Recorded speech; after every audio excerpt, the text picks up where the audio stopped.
never know what's sharing the road with you after dark, my dad says as he gave me my first driving lesson.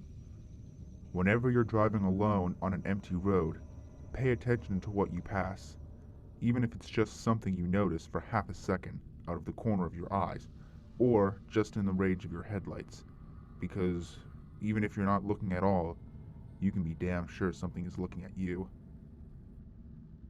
He died in a car accident a number of years later.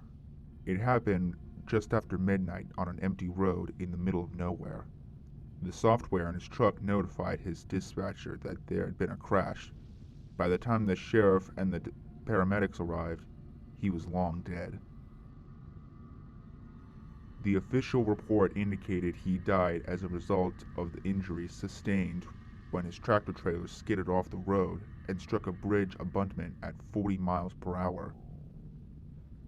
What they neglected to mention was the damage to the truck was nowhere near enough to do what the supposed crash did to my father. In images that still haunt me 20 years later, I recall what he looked like on the slab of the coroner's office. It was like he had been attacked by a wild animal, like he had been eaten in half. The words of advice Dad gave me during the driving lesson never seemed more relevant. Something had gotten to him. He wasn't paying any attention, and something was able to take advantage.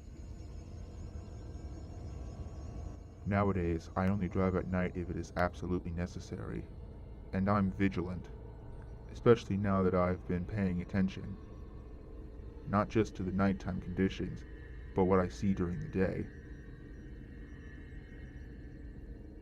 Find a stretch of well-used, poorly maintained road, one of the ones that hasn't had a trash crew come by for weeks or months.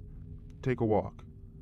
Among the bottles of piss and McDonald's wrappers and used condoms, you'll find a hard piece of what you'll initially pass off as gravel or broken glass. Give them a closer look. They're more than just rock or refuse. The whitest parts of all have brownish crimson edges. If you look down closer inside the thing, you'll see a line of similar color.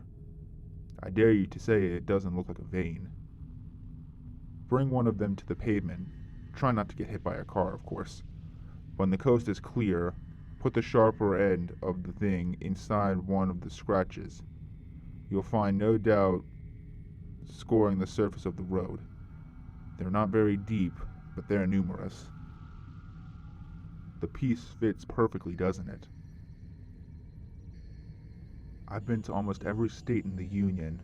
I've investigated highways spanning cities, avenues, connecting towns, and streets passing through the middle of nowhere.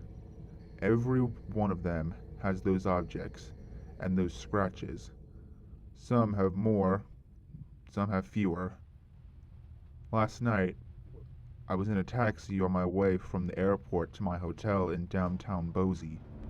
I was holding one of those things in my palm, absently feeling it and telling myself it wasn't what I knew it had to be. The driver stopped at a stoplight, and I glanced out the window towards nothing in particular. Then I picked up motion far in the corner of my eye, outside the illumination of the street lamp. I didn't turn my head. I stared straight ahead, watching the movement in my peripheral vision. Something long and articulated crept up to the side of the taxi. It moved like a centipede, but it was as tall as a dog. I heard it too.